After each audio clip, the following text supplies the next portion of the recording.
E aí, galera? Beleza. Não tem nada diferente aí, João? Não tô sentindo nada de alguma coisa nova aí. Será que o pessoal tá vendo? O meu cabelo é sempre o mesmo. O meu também é aquela coisa. A barba é igual. Será que o pessoal tá vendo? Talvez é a camisa. Será que a camisa é diferente? Galera, estamos aí mostrando para vocês o uniforme novo do Treino em Foco aí, né? Aí. De gravação. Principalmente gravação prática. Aqui é gravação teórica, mas nós ficamos, né? Para mostrar alguma coisa nova. Mesmo na gravação teórica, nós colocamos aí Tinha que mostrar, galera. não vamos mostrar de qualquer jeito, né? Mas tá aí, ó. Espero que vocês gostem. Vocês vão começar a ver nas práticas. Sim. Aí, nós usarmos, né? Falamos numa live ontem, já mostramos um pouco.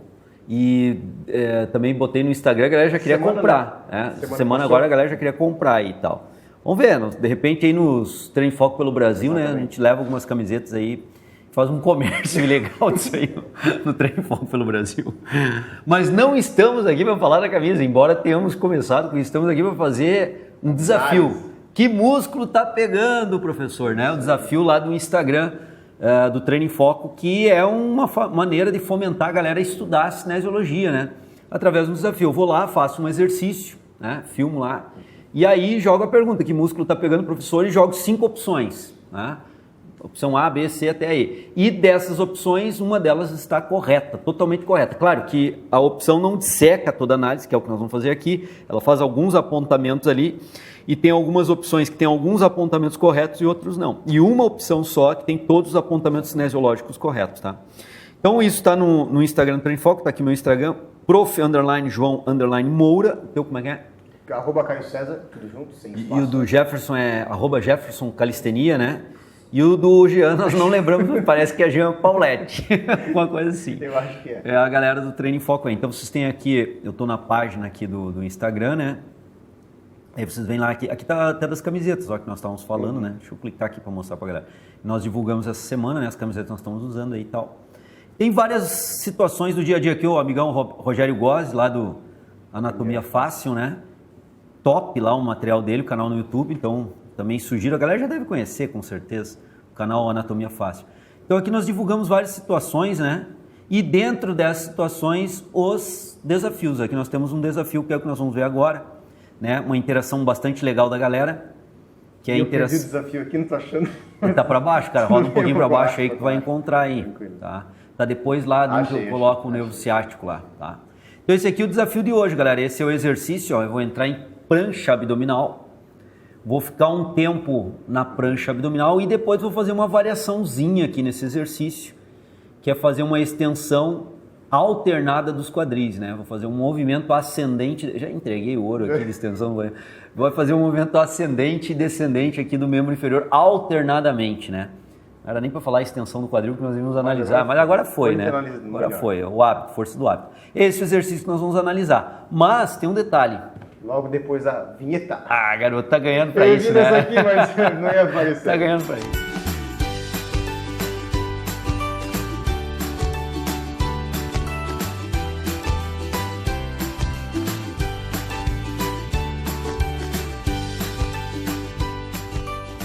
Galera, então voltando à vinheta, vocês já sabem qual é o exercício que nós vamos analisar. E tá curtindo o canal, tá gostando das informações que nós estamos colocando aqui? Curte aí o canal, né? Dá uma força para nós, dá uma moral no vídeo, né? Se vai gostar do vídeo, depois assiste todo o vídeo aí e dá uma curtida aí, se inscreve no canal, aciona o sininho para toda vez que tiver um vídeo novo ser notificado, né? São situações interessantes. Divulgue para os colegas acadêmicos, se você é acadêmico, né? Seja da fisioterapia, da medicina, da farmácia, talvez até do odonto, né, da educação física. Tem uma galera por aí de várias áreas da saúde que nos assiste. Que gosta de praticar exercício, né? Que é a galera que é praticante de exercício também. Divulga aí o nosso canal, dá uma força para nós. Sugere para a galera se inscrever no canal, né, curtir os vídeos. Se curtir, né, se não curtir também dá um dislike lá. Ah, não gostei, mete um dislike, sem problema nenhum. Deixa os comentários embaixo também. Comenta um feedback positivo e negativo, desde que seja um feedback negativo no sentido construtivo. Ah, é uma crítica. Com argumento, né? Tá valendo, com argumento. Tá valendo. Vamos observar com bastante carinho a crítica construtiva que foi feita e se analisando com carinho entendermos que é pertinente a crítica, vamos alterar, vamos mudar, né? A galera comenta, vídeos muito longos, comentavam no começo, né? uma crítica construtiva e tal, mas nós mantivemos os vídeos longos, porque para aprofundar na análise tem que ser vídeo. Né? Provavelmente de hoje vai ser um vídeo longo, já estou antecipando para o pessoal. Não vai ser vídeo de 8 minutos, não vai ser vídeo de dica, né? Vai ser vídeo de análise aprofundada do exercício. Então vamos lá. Dito isso, aqui está o exercício, né? E nós temos que fazer, né, Caio, uma análise bem aprofundada desse exercício aí. Essa é a ideia, tá? E para isso nós temos 4 passos. A galera que está acompanhando aí já estão acostumados. O Treino em Foco, as lives que nós fazemos, né? Normalmente domingo de manhã às 10 horas da manhã, normalmente, não é obrigação. Sim. Mas até agora tem enrolado nesse horário aí. Nós jogamos o desafio durante a semana no Instagram, postamos lá e no domingão fizemos uma live já antecipando o que nós vamos fazer aqui. Só que aqui nós eternizamos, né? A live lá no Instagram, ela fica 24 horas, né? E depois se perde. Mas a galera tem ido ao vivo com nós lá e acompanhado. Sim. Legal. Esse exercício aqui foi um que teve bastante gente acompanhando a análise da live lá. Bom, galera, para isso tem 4 passos. E esses 4 passos são o seguinte. Onde é que estão as cargas resistivas do exercício, né, que tem que analisar? Como é dada a estabilização corporal, que tem que analisar? Depois analisa quais as articulações dinamicamente envolvidas no exercício. E particularmente nesse exercício é muito fácil. Tem uma só. Já entregamos lá no começo qual era, né? E depois as articulações estaticamente envolvidas, e nesse exercício é complicadinho. Até por isso que nós vamos gravar um segundo vídeo desse exercício fazendo uma análise na prática. Hoje é uma análise só conceitual, teórica aqui, depois vamos gravar uma na prática. É o próximo vídeo de postagem do Treino em Foco. Depois desse, nós vamos retomar esse exercício e vou mostrar na prática. Então vai complementar esse, vai ficar bem legal. Tá? Então esses 4 passos são os passos fundamentais para fazer uma análise. E esses 4 passos dominados, vocês não dependerão mais do Treino em Foco fazer análise. Vocês farão análise de uma forma autônoma, né? Vocês terão autonomia, desenvolverão uma capacidade de autonomia de análise do exercício. Qualquer exercício que aparecer, se dominar os 4 passos e conhecimentos básicos de cinesiologia, vão conseguir tocar à frente aí. Então vamos lá, vou rodar aqui o exercício. A primeira coisa é ver como está a carga, né? Porque lá tem uma carga resistiva ao exercício. Esse exercício não é um TRP, não é um treinamento resistido com peso, porque os pesos do TRP são pesos externos, de barra, anilha, placa de peso, halter, dumbbell, por aí vai, né? Aqui a resistência, ela não é dada por placas de peso, nem por anilha, nem por barra, ela é dada pelo quê? Pelo peso do corpo. Peso do próprio corpo. Então, é um exercício calistênico e o próprio peso do corpo ou de segmentos corporais é usado aqui como força resistiva e usado como força resistiva, então, corporal. Então, é um treinamento resistido corporal. A ideia é que o próprio corpo gere resistência para o músculo ser treinado. Essa é a ideia do exercício aqui. Que é conhecido como calistenia, né? Que é conhecido como calistenia. Então a resistência aqui ela é o quê? Ela é gravitacional e por ser gravitacional ela está na vertical e por estar na vertical ela é sempre de cima para baixo. Porque é a gravidade. Então é muito simples. O primeiro passo é esse. Onde é que está a resistência? Gravitacional. Sobre o peso do corpo, sobre a estrutura corporal ou segmentos corporais. Essa resistência está tracionando os segmentos do corpo ou o próprio corpo para baixo, na vertical e sempre de cima para baixo. Então, fechou, isso é a gravidade. Fácil, né? Fácil, barbado. Tranquilo. Então, o primeiro item foi. O primeiro item é o quê? É esse que nós acabamos de descrever. Agora, o segundo item. Estabilização. Estabilização. Como é dada a estabilização corporal aqui? Então, no começo que eu estou em isometria primeiro, né? Estou com o corpo estável, eu tenho uma base de estabilização com os antebraços, bilateralmente, antebraço direito e esquerdo, afastados, inclusive, para dar uma base de equilíbrio lateral, não só anteroposterior, que essa base de equilíbrio lateral ela é menor do que essa, então eu estou com esse tipo de base, não essa base que dá uma base de equilíbrio lateral menor, uma base maior. Essa é a base dos membros superiores. E os membros inferiores eles estão com os pés unidos e a ponta do pé, o antepé, tocando o solo. Essa é a base de contato com o solo, essa é a base de equilíbrio do corpo. O corpo está equilibrado sobre a ponta dos pés, o antepé e os antebraços. Uma estabilização de 4 apoios aqui, né? Uma estabilização de 4 apoios. Não, ela é de 4 apoios. E quando começa a fazer o movimento que suspende um membro inferior, aí passa a ser uma base de menor estabilização, porque eu estou agora sobre 3 apoios e não 4 apoios. Os 2 antebraços e somente um pé, um antepé em contato com o solo. Show. Beleza. Esses pontos iniciais, esse item 1 e item 2, esse passo 1 e passo 2, eles são fundamentais para embasar a discussão do passo 3 e 4 que vem agora. Qual é o terceiro item? Articulações dinamicamente envolvidas no exercício. E agora vocês têm um momento aqui em que eu estou dinamicamente fazendo um movimento ascendente e descendente do membro inferior, ascendente e descendente do membro inferior. Né? Tem um momento em que eu fico parado, estável, não faço os movimentos ascendentes e descendentes, então eu começo o exercício de forma estática, faço o movimento dinâmico ascendente e descendente no membro inferior e volto para a posição estática de novo. Então, nós podemos até, aqui o movimento dinâmico, ó, vejam bem, aqui nós conseguimos identificar uma articulação dinamicamente envolvida. Então, nós podemos dividir esse exercício em duas grandes fases, né? Fase estática e fase dinâmica. E na fase dinâmica é onde tem movimento e tem uma articulação dinamicamente envolvida, disparadamente ali, que nós conseguimos ver o quadril. O movimento ascendente do membro inferior e o movimento descendente do membro inferior, ele se movimenta, ele se articula onde? No quadril. E aí, conhecimentos básicos de cinesiologia. Qual é o movimento que o quadril está fazendo quando é ascendente? Extensão. Qual é o movimento que o quadril faz quando é descendente? Flexão do quadril. Depois o outro membro inferior. Extensão do quadril quando é ascendente e descendente, flexão do quadril. Bem fácil, né? Bem fácil, nesse exercício é bem tranquilo. E agora, Caio, nós podemos ir para a análise muscular. Estamos no terceiro item, podemos ir direto na análise muscular. E conhecimento básico de cinesiologia, refletindo o item 1. O item 1 é dizer aonde está a carga do exercício. Para baixo na vertical. Se é para baixo na vertical, é o movimento descendente do membro inferior, que é produzido pela gravidade. O movimento ascendente, contrário à ação da gravidade, ele é muscular.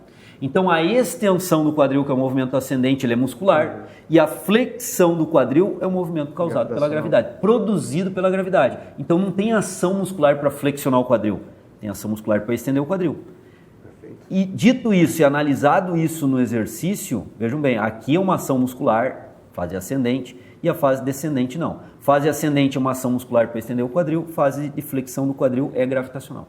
Dito isso, agora, conhecimentos básicos de cinesiologia. Quais são os músculos extensores do quadril? Glúteo máximo, também os isquiotibiais participam. O grupo isquiotibial, semitendinoso, semimembranoso, bíceps femoral, certo? Exatamente. E eles são o quê? Esses músculos são extensores do quadril, certo? E formam o grupo isquiotibial. Então, nós podemos falar aqui no conjunto os isquiotibiais, né? E glúteo máximo são motores primários aí da extensão do quadril. Então, esses músculos estão trabalhando no exercício. Que músculo está pegando, professor? Já estamos vendo alguns músculos e trabalhando dinamicamente. Exatamente. E se eles estão trabalhando dinamicamente, eles têm a fase concêntrica e a fase excêntrica. Eles são músculos agonistas do movimento e possuem fase concêntrica e excêntrica. Quando é que é a fase concêntrica? É quando o músculo gera tensão de encurtamento e efetivamente encurta. Quando que é fase excêntrica? Quando o músculo gera tensão fisiológica de encurtamento.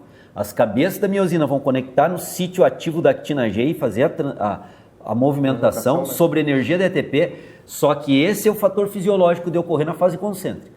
Na fase excêntrica é feito esse fator fisiológico, mas sobre carga externa superior, torque externo contrário superior, se faz afastamento do sarcômero, uma vez no encurtamento do sarcômero. Mesmo sobre tensão e trabalho fisiológico para encurtar, se afasta sobre tensão. É a contração excêntrica, né? E aí gera a contração, vejam bem, contração excêntrica, não é o relaxamento excêntrico, é a contração. Então vamos lá, olhando a imagem aqui, ó, quando nós fazemos a fase de extensão do quadril, é a fase concêntrica do glúteo máximo e dos isquiotibiais. Encurtamento. Eles encurtam, produzem o movimento de extensão. E na volta do movimento, na flexão do quadril, causado pela gravidade, esses músculos estão em contração excêntrica, gerando tensão de encurtamento, mas alongando sob tensão. Quando eles alongam sob tensão, que tipo de reflexo eles têm no movimento? O movimento, ao invés de ser acelerado e balístico sobre a aceleração da gravidade, 9,81 metros por segundo ao quadrado para baixo, isso não acontece, não tem uma aceleração. O movimento é conduzido. Cadenciado, né? Cadenciado, ele é controlado. É feito, então, uma contração excêntrica agindo como freio do movimento.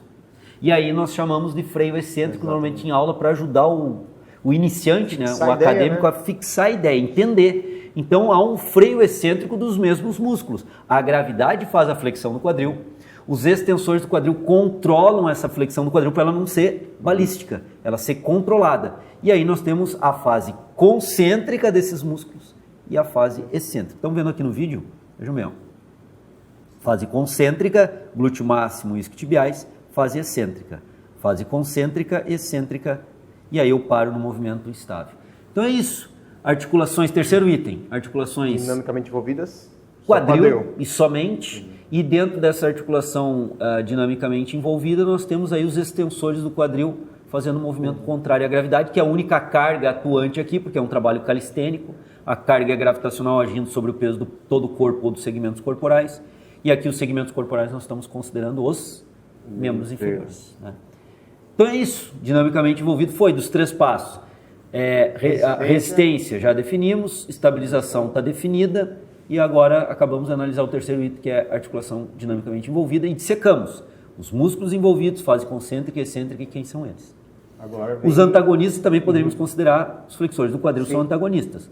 Quando se faz a extensão do quadril, vencendo a gravidade, os seus antagônicos são o ilipsoso, reto femoral, sartório, né? Por aí vai. Os flexores do quadril, os principais flexores do quadril são antagonistas aí ao movimento. Agora vem um item mais difícil e que talvez no vídeo que nós vamos gravar depois, posterior, na prática, até vai ficar mais claro para a galera. Mas ver o vídeo de hoje, depois ver o próximo na prática vai ajudar. Essa é a melhor ideia, né? Então, se vocês já estão vendo esse vídeo aqui depois de ter gravado o posterior, se vocês estão vendo o lançamento do vídeo, daqui uns 3, 4 dias entra o próximo vídeo, né? Ou talvez até menos.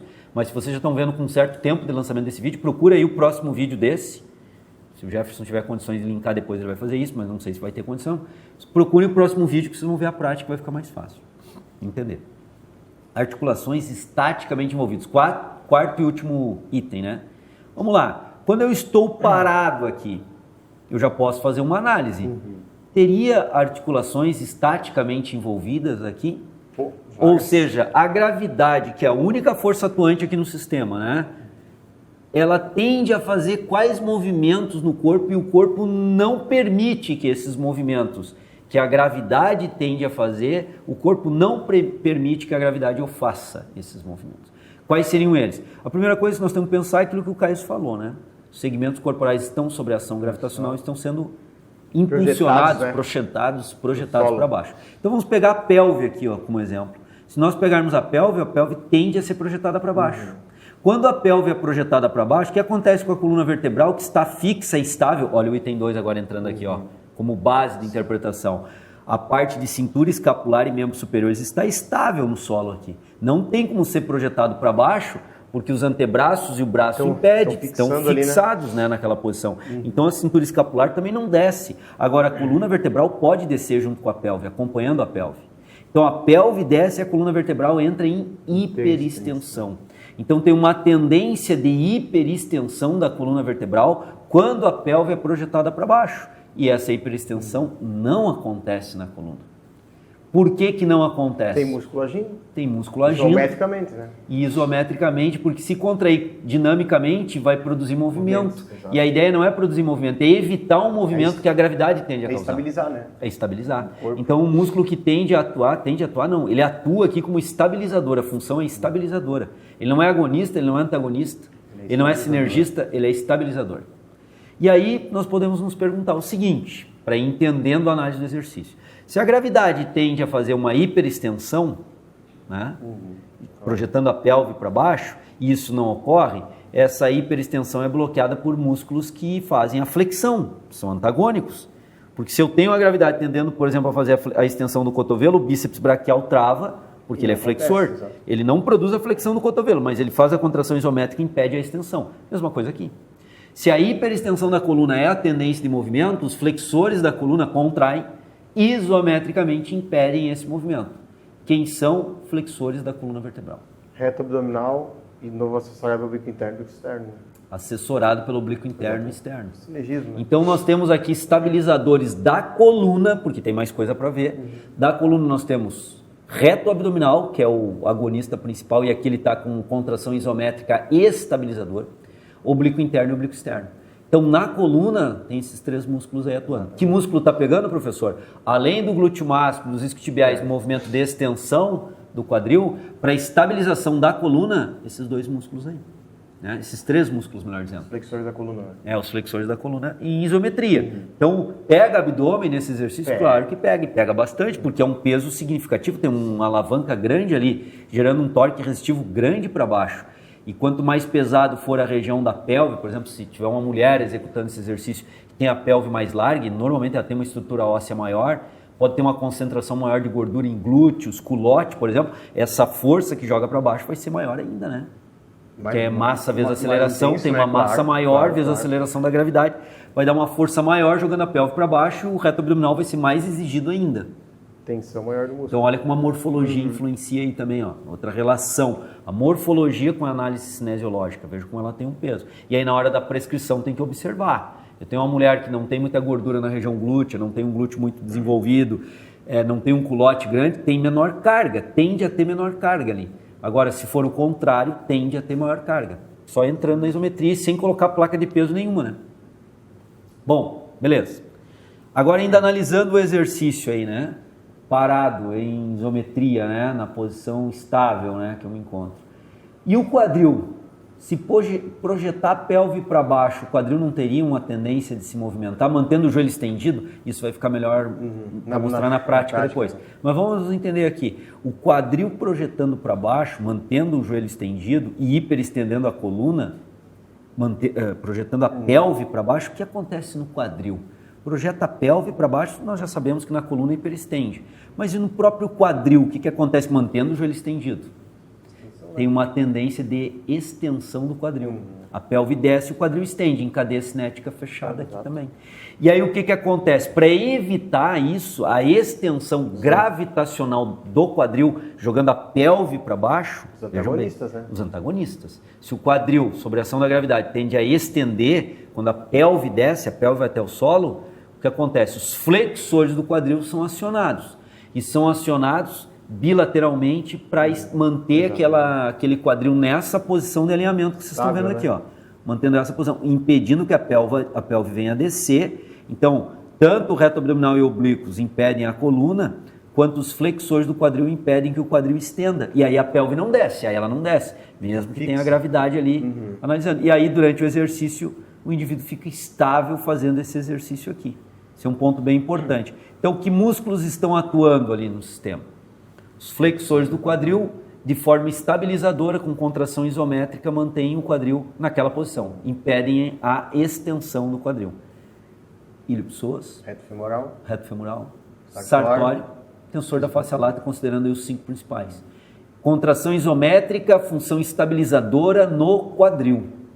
E aí tem um detalhe importante que eu não comentei na live, pela questão de tempo e tudo mais, né? Vamos eternizar aqui. Quando eu faço a extensão de um quadril dinamicamente, já discutimos, né? O que está atuando naquele membro inferior que faz o movimento ascendente concêntrico, né? Os extensores nós já discutimos. Os posteriores de coxa e glúteo, né? Mas e a perna que fica de base? O que acontece com ela na perna que fica de base? No membro inferior, melhor dizendo, que fica de base. Agora o quadril continua com a mesma tendência de estender. Continua com a mesma tendência da pelve de descer, porém a base é unilateral agora. Então quem segura as pontas agora é uma base só, é um membro inferior só. Então os flexores do quadril desse membro inferior direito, no caso aqui, para manter a pelve nessa posição e ela não ser projetada para baixo em extensão, vão ser muito mais exigidos. Tem pessoas que às vezes não conseguem manter essa posição por fraqueza dos flexores do quadril, principalmente quando eleva o membro inferior. Bilateralmente eles conseguem, porque se divide o esforço. Quando se eleva o membro inferior, se faz a extensão do quadril e fica sobre uma única base, não consegue se manter a posição do quadril, acaba movimentando o quadril. Observem na prescrição se a pessoa não fica movimentando o quadril. E movimenta o quadril porque não tem força dos estabilizadores. E os estabilizadores aqui são os flexores do quadril. Está sobre uma base só e concentra toda a carga em uma base só. Vejam a correlação com a prescrição, a análise de quem está fazendo o exercício e a condição dessa pessoa em fazer o exercício. Fundamental fazer essa análise aí, né?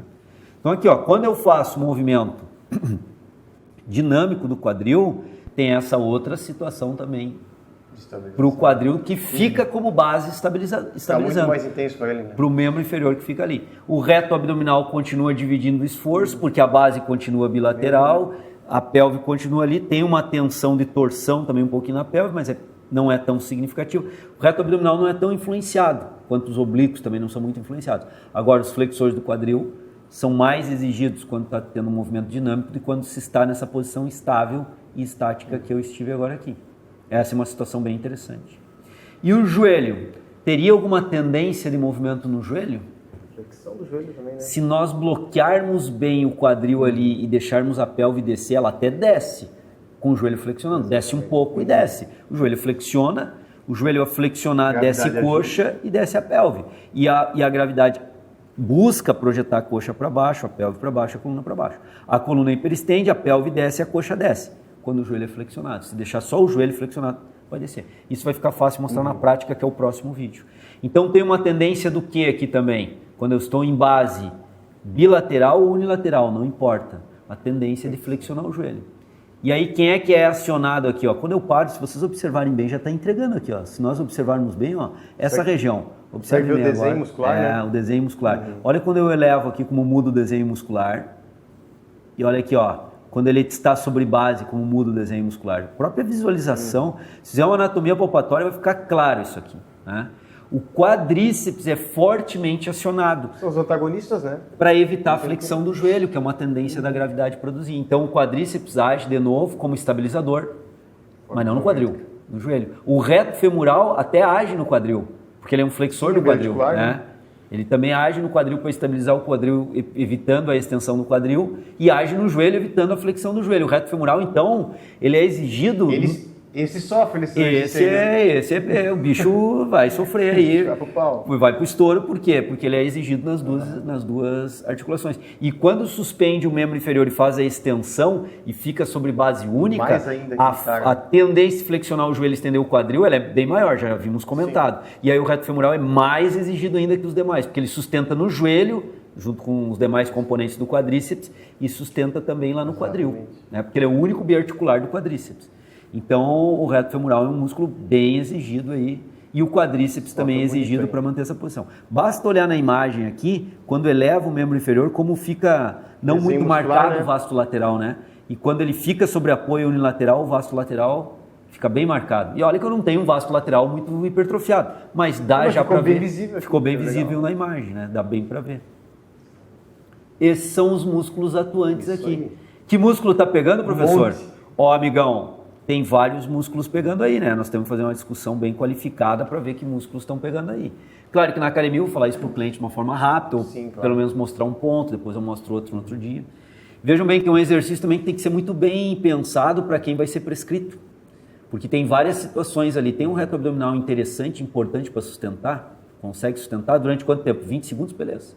Para elevar o membro inferior, vai acionar fortemente os flexores do quadril da perna de base, além dos extensores do quadril do membro inferior que se eleva. O cliente tem condições de fazer adequadamente, mantendo o corpo estável. Talvez se elevar o membro inferior, ele não consegue manter estável a pelve, ela começa a se movimentar porque não tem os flexores capazes de isometria manter o posicionamento do quadril. Então tem que rever, se não é interessante, talvez aí trabalhar um pouco os flexores. Então também trabalha flexores do quadril aqui, né? E ao trabalhar reto abdominal, de forma isométrica, ele é retroversor da pelve, ele tende a retroverter a pelve. A pelve só não retroverte por quê? Não faz a inclinação posterior, o tilt posterior por quê? O reto abdominal está agindo ali, né? Porque os flexores do quadril também estão agindo, eles são anteversores da pelve. Então se nós pegarmos a pelve agora como último ponto de análise, ela está sob tensão. Quando o reto abdominal e oblíquos agem, e nós já vimos que eles estão agindo, eles tendem a anteverter a pelve, a retroverter a pelve, fazer a tilt posterior da pelve.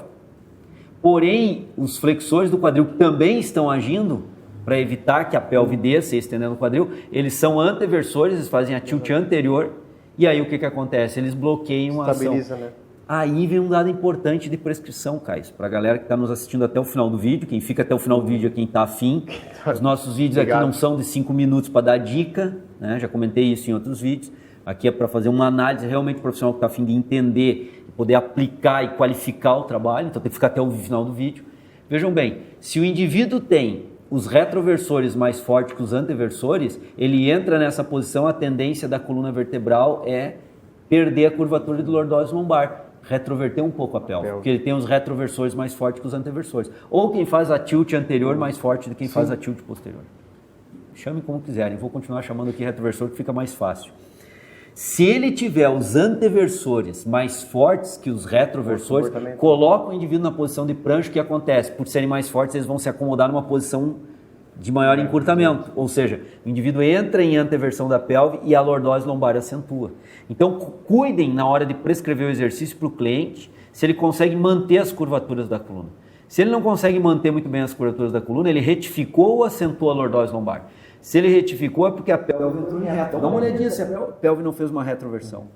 E se ele acentuou a lordose lombar, verifica que se não houve uma anteversão da pelve. Se ocorrer isso, é porque ele tem um grupo muscular mais forte que o outro, não está conseguindo equilibrar as tensões ali na pelve e ela vai rodar para um lado e para o outro. Isso já é uma forma de conseguir avaliar também, né, João? De avaliar as mesmo. funções musculares ali naquele exercício. É uma forma dinâmica no exercício de avaliar os equilíbrios musculares, principalmente no equilíbrio sagital pélvico, né? Se os músculos que mantêm a pelve estável estão conseguindo manter, né? E aí, quando eleva o membro inferior, contrai glúteo e isquiotibiais. Eles também são retroversores. E aí exige mais também dos anteversores. Só que agora estou em base única de anteversor. E aí os eretores da coluna que são anteversores também são fortemente acionados para evitar que a pelve rode. Então vê como é complexo a pelve aqui nessa análise, né? Os eretores da coluna quadrada lombar são anteversores, eles são acionados, porque quando eu elevo a pelve, fortemente entra posteriores de coxa, né, os isquiotibiais e o glúteo, que também são retroversores. A pelve, então... Mas aí os eretores da coluna entram para reequilibrar o processo. É o cabo de guerra. É o cabo de guerra ali no equilíbrio pélvico sagital o tempo todo. Então observe como é que estão durante o movimento de prancha, está bem equilibrado, e durante o movimento do quadril de flexão e extensão, qual é o comportamento da pelve e da coluna lombar do cliente de vocês. Com isso, essa análise, essas orientações, essa forma de interpretar que nós estamos discutindo aqui, vai ajudar muito a verificar na prática como é que está esse equilíbrio muscular do cliente no exercício de prancha e com elevação dos membros inferiores. Acho que foi, né, Caio? Discutimos bastante, né? A galera que está conosco aí uns 20 minutos ou mais, né? Um pouco mais, né? 30 já deu. Então a galera que está acompanhando e gostou do vídeo, eu acho que gostou porque está acompanhando até agora, né? Essas são orientações bem importantes para no momento prescritivo. Observe o cliente, observe o comportamento dele durante a execução, quando faz só a prancha e quando faz o movimento de membro inferior também. E com isso já começa a entender e interpretar melhor a ação muscular. Perfeito. Beleza, galera? Então, ó, quanta informação foi dada na videoaula de hoje, informação útil, extremamente útil para analisar, dissecar cinesiologicamente o exercício e, a partir disso, situações que podem ocorrer na prescrição do exercício. Então, também situações prescritivas de interpretação do exercício. Beleza? Show! Mais um para conta? Fechou. Valeu, galera. Comenta aí, tá? Dá o feedback, o que vocês estão achando. Curte, se inscreve no canal. Olha como é que tá no site. Exatamente, porque no site tá com um template bem legal, fica mais fácil fazer a busca do outro vídeo, joga lá o nome do vídeo. No site também tem o texto, né? Tem os textos que tu escreve lá, complementares. Então a galera tem mais informação detalhada lá, tá bem legal. Então dá uma olhada no site também. Valeu! Um abraço!